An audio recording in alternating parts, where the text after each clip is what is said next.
If you guys do need any grinding services done that are fast and reliable, hit up my guy Cliff2_3 on Twitter. Domination Reward, James Harden, MyTEAM Unlimited, Grant Hill, Clutch Time, Chris Webber, or even endgame point guard Jokic. Again, hit up Cliff2_3 on Twitter. It is good, yo. It's your boy Ty back here with another video. And in this video today, guys, we're going to be talking about the new MyTEAM update today in NBA 2K22 MyTEAM, including 6 new Kevin Durants as well as 6 new Tracy McGradys. Now, before we dive any deeper into these 2 specific players and what they can provide to you guys, man, shout out to you guys, man. We did reach a big milestone last night, reaching 100,000 subscribers, and a big shout out to each and every one of you guys that has supported me on this journey so far. Just wanted to say that, man, we're on the road to 110,000 subscribers, but I wanted to, make sure you guys know how much I really do appreciate it. K Disney up first, small forward, power forward, MyTEAM anniversary card. Now look, guys, is this MyTEAM anniversary card fine? Yes, he is fine. KD base on, very quick dribble style, KD size escape, Scotty move by the back, Kevin Durant leaner. I mean, this card is fine. Is he great? No, but he is fine enough if you do indeed want to play KD. He's probably the worst KD and a KD that I probably won't recommend at the end of this video. But he's probably going to be the cheapest version of Kevin Durant. Then we get the 75th anniversary new Dark Matter KD, 6'9", 7'4" wingspan. This KD is basically an invincible card. I mean, there's no other way to say it. He's basically an invincible card. Comes with the normal leaner, Kobe size of escape instead of the KD size of escape, which I personally like a lot more. If you want to play KD at the small forward position, this KD is absolutely outstanding. He doesn't need a new release. So this KD honestly is basically an invincible Kevin Durant. He is incredible stat-wise, badge-wise, and just all the way around as a player. I'm in love with this card. The problem with KD is I personally want to play him at the shooting guard positions. Then we got to look at the tis this season. KD, 6'9", 7'4" wingspan, small forward, shooting guard, hot spots from everywhere, 55 Hall of Famers, 22 on gold. Stat-wise, you can't ask for much more. Defensively, sure, I wish he had brick wall, chase down artist, rebound chaser, and Hall of Fame. But it's not something that kills the card. Does have the normal leaner, KD base on, very quick dribble style, Kobe size escape, Scotty move by the back. I'm telling you guys right now, this KD is going to be relatively cheap, and he is going to be absolutely outstanding in my team, right? I wanted a shooting guard KD that would be pretty cheap, that's really good, and we've got exactly that. This KD at the shooting guard position might be top 5, and you guys can say I'm gassing it. Am I? I mean, 55 Hall of Fame badges, 6'9", has everything going for him. We'll have to see what he plays like in a gameplay, but this tis the season KD is probably the KD I'm most excited about. Then we get an invincible KD that can play the shooting guard position. The invincible shooting guard KD is just going to be he's just going to be slightly better than the tis the season Kevin Durant. I mean, I can't tell you guys enough how close these cards are. They're hardly any different, especially once you do get defensive leader out there, guys. There's basically no difference. They're the exact same card. Please, guys, do not get the invincible KD. Just get the tis the season KD, who is going to be way cheaper. Obviously, the endgame shooting guard KD is going to be the best KD at the shooting guard position that we did get. 6'9", 7'4" wingspan, hot spots forever, 80 Hall of Famers. Obviously, every stat is going to be a 99. Does get set shot 25 on very quick. Trey leaner, it'll be interesting because sometimes they separate it from current gen and next gen. So it will be interesting to see if he does have that Trey leaner on next gen as well. It does get the D-Rose size of Trey, size of escapes, got to move by the back, quick drops off 1. For me, guys, I know it's going to be unpopular. I like the Kobe size of escape more than the Trey size of escape. So, I mean, yes, objectively, because of set shot 25, this KD is going to be the best KD. But I don't think you lose that much going from this KD to the tis this season Kevin Durant. And that is my firm opinion. Then you get a small forward point guard Kevin Durant card who does have jump shot 3. So we talk about cards at the point guard position, how we rank them.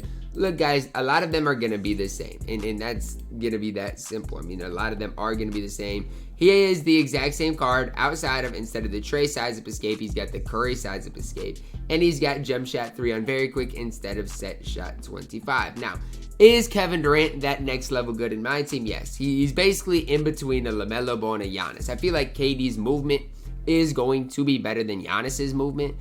But with that being said, I don't necessarily know for sure if KD is going to be, better than Giannis. It's just hard to tell until you move with cards at, the difference between 6'8 and 6'11 movement-wise is a big deal. So we'll see how KD moves. I haven't really loved his movement so far this year, but I'm hopeful that this KD card is very solid. If I want a small forward KD or KD to play at small forward, the best one in my opinion is the Warriors endgame KD with set shot 25.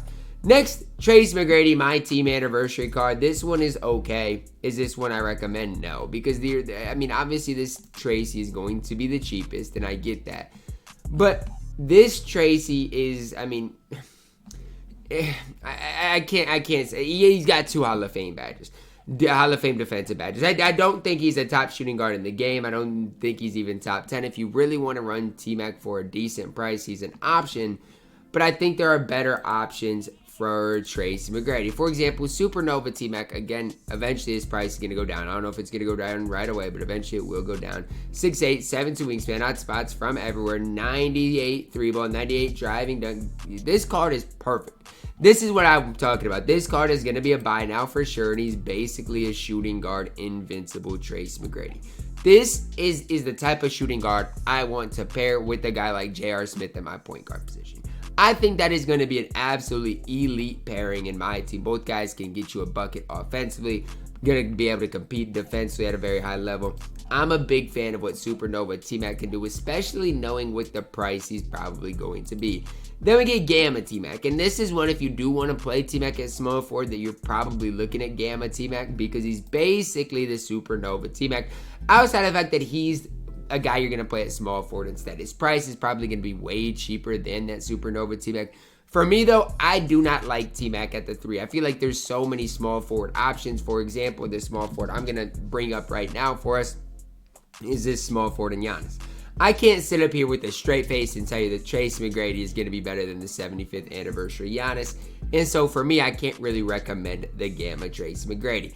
Then we get an invincible T-Mac that can play the point guard position. Now, I think this T-Mac is going to be an absolute cheeseball. And this T-Mac honestly might decrease the price of the shooting guard invincible T-Mac. If invincible T-Mac at the shooting guard position is a buyout, I don't even know what I'm going to say. I mean, the card is absolutely elite. Trey Burke base on very quick. Still got the normal leaner. The card is basically the same outside of the fact that he can play the point guard position. Now, one thing I would say, and one reason I'm high on the Supernova T-Mac is there really that much of a difference? It says 158 total stats. A lot of it's standing dunk, which does matter a little bit, but a lot of it is shot IQ, rebounding, just stats that don't really matter. Animations, they are literally the exact same. I think if you did like a blind eye test, you would not be able to tell the difference between Invincible T-Mac and the Supernova Tracy McGrady. But the Invincible T-Mac can play the point guard position. So, I mean, that is something to note. If you can't afford the endgame T-Mac and want to run him at point guard, the Invincible T-Mac does have that capability. Now, shooting guard, small forward, Tracy McGrady, set shot 25 on very quick, Trey leaner, quick dribble style, Trace has escaped Scotty, move by the back, quick drop dunks, D-Rose, sides up. There's a lot to like, okay? Let's start with this. At the shooting guard position, okay, we've got one guy that I think is basically a T-Mac clone, okay? And that is Carmelo Anthony. And you guys might be like, Ty, what? You think they're basically the same card? I mean, tell me where they're different. 6'8", 7-foot wingspan for Melo. 6'8", 7'2" wingspan for T-Mac. Melo's a little wider. They're literally the exact same card.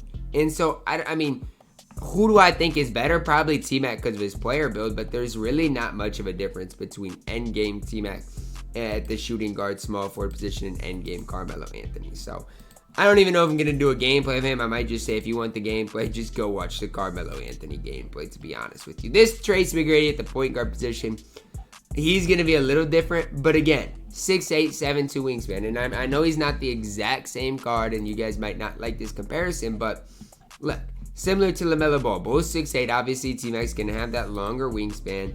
But outside of that, what are the differences in the cards? The upper is a little different. I mean, jump shot 3 with the Kobe upper. Who else has that? I mean, Kobe Bryant, is that the only other card?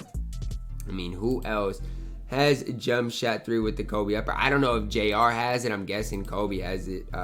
Kobe has his own upper, though. So I will say, at least with the Tracy McGrady, there's not going to be any card outside of Kobe that's going to be basically the exact same sig-wise. Outside of that, T-Mac is a little bit taller, so do I think T-Mac's going to be better? Yes. And all the way around, it's hard to really compare point guard T-Mac to point guard LaMelo, compare point guard KD to point guard T-Mac.